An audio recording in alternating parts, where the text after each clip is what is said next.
ಅಡಿಗೆ ಬೀಳುವುದಕ್ಕೆ ಮುಂದಾದ್ರೆ ತಡೆದು ನಿಲ್ಲಿಸಿದ್ದೇನೆ.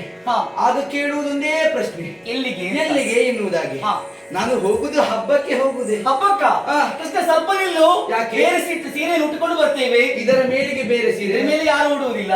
ಉಡುವುದಿಲ್ಲ. ಆದ್ರೆ ನಿಮ್ಮದೊಂದು ಹೊಸ ಪ್ರಯೋಗ ಇದ್ರೆ ಹೇಳಲಿಕ್ಕೆ ಆಗುವುದಿಲ್ಲ.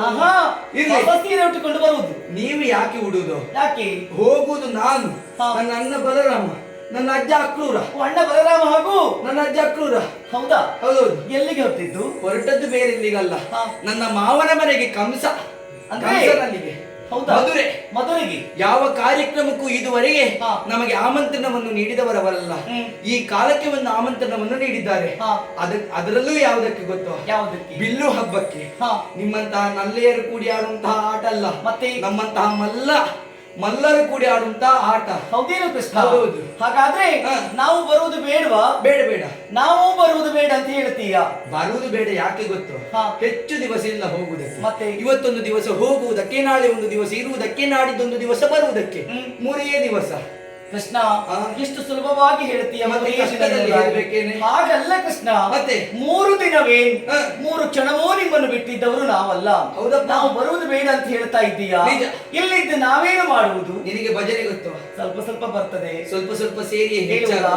ಬೇಡ ಬೇಡ, ಈಗ ನನಗೆ ತಾಳ್ಮೆಯೂ ಇಲ್ಲ, ಸಮಯವೂ ಇಲ್ಲ. ಆದ್ದರಿಂದ ಮತ್ತೊಂದು ಪರಿಹಾರವನ್ನು ಕೇಳ್ತೇನೆ. ಇಷ್ಟು ಮಂದಿ ನಿಮ್ಮ ಗುಂಪುಂಟಲ್ಲ, ಅದರಲ್ಲಿ ಯಾರಿಗಾದ್ರೂ ಒಬ್ಬರಿಗೆ ಕೃಷ್ಣ ವೇಷವನ್ನು ಮಾಡಿ. ಎಲ್ಲರೂ ವೇಷ ಮಾಡುವುದಕ್ಕೆ ತಯಾರಿದ್ದಾರೆ. ಕೃಷ್ಣನ ವೇಷ ಅಂತ ಹೇಳಿದ್ರೆ ಎಲ್ಲರೂ ಹಾರುವುದೇ ಅಲ್ಲವಾ? ಆದ್ರೆ ಬಹುಮಾನ ಒಬ್ಬರಿಗೆ. ಹೌದೌದು. ಆದ್ದರಿಂದ ಯಾರಿಗಾದ್ರೂ ನನ್ನ ಹಾಗೆ ಕಾಣುವವರಿಗೆ ಒಬ್ಬರಿಗೆ ಒಂದು ಕೃಷ್ಣ ವೇಷವನ್ನು ಮಾಡಿ, ಸರಿ, ನನ್ನನ್ನೇ ಅವರಲ್ಲಿ ಕಂಡ್ರೆ ಆಯ್ತು.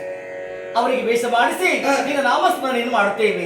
ಅದರೊಂದು ನೀನು 3 ದಿನಗಳ ಬಳಿಕ ಬಂದ ಮೇಲೆ ವೇಷ ಮಾಡಿದವರಿಗೆ ಏನು ಮಾಡುವುದು? ಹಾಗಲ್ಲ, ಹಗ್ಗ ತೆಗೆದುಕೊಂಡು ವೇಷ ಯಾರು ಮಾಡಿದ್ದಾರೋ ಅವರಿಗೊಮ್ಮೆ ಕಟ್ಟಿ ಬಾವಿಗೆ ಮುಳುಗಿಸಿ ತೆಗೆಯೋಣ. ವೇಷವೂ ಮಾಯ, ಬಣ್ಣವೂ ಮಾಯ. ಹೌದಾ? ಹಾಗೆ ಮಾಡು ಕೃಷ್ಣ. ಹೀಗೂ ಹಬ್ಬಕ್ಕೆ ಹೋಗ್ತೀಯಾ? ಹೌದೌದು. ನಮಗೊಂದು ಮುತ್ತು ಈ ಅಜ್ಜ ಇಲ್ಲ ಇದ್ದಾರೆ, ನೀ ಯಾವುದನ್ನು ಎಲ್ಲಿ ಕೇಳಬೇಕಂತ ಗೊತ್ತಾಗುದಿಲ್ವೇ? ನಾನೇನು ಕೇಳಿದ್ದೇನೆ? ಮುತ್ತಲ್ಲ. ಅದಲ್ಲ, ಮತ್ತೆ ಮುತ್ತಿನ ಹಾರ. ಮುತ್ತಿನ ಹಾರ? ಚಿಂತಿಸಬೇಡುವೆ. ನಿನಗಾಗಿ 10 ಮುತ್ತನ್ನು ನಾನು ಅಲ್ಲಿಂದ ಹೊತ್ತು ತರುವೆ, ನಿಶ್ಚಿಂತೆಯಿಂದಿರು. ಆದ್ರೆ 3 ದಿವಸದ ನಂತರ ನಾನು ಬರುವಾಗ ನೀವು ನನ್ನನ್ನು ಒಪ್ಪಿಕೊಳ್ಳಬೇಕು. ಖಂಡಿತವಾಗಿ ಒಪ್ಪಿಕೊಳ್ಳುತ್ತೇವೆ. ಅದರೊಂದು ಕೃಷ್ಣ, ಅಜ್ಜ ಅಕ್ರೂರ ಹಾಗೂ ಅಣ್ಣ ಬಲರಾಮನನ್ನು ಕೂಡಿಕೊಂಡು ರಥವನ್ನು ಏರಿಕೊಂಡು ಹೋಗುವಂತ ವೈಭವವನ್ನು ನಾವೆಲ್ಲರೂ ನೋಡಬೇಕು. ನನ್ನ ಟಿವಿಯನ್ನು ನೋಡ್ತೀವಿ. ಟಿವಿಯಲ್ಲಿ ನೋಡ್ತೀವಿ. ಇದು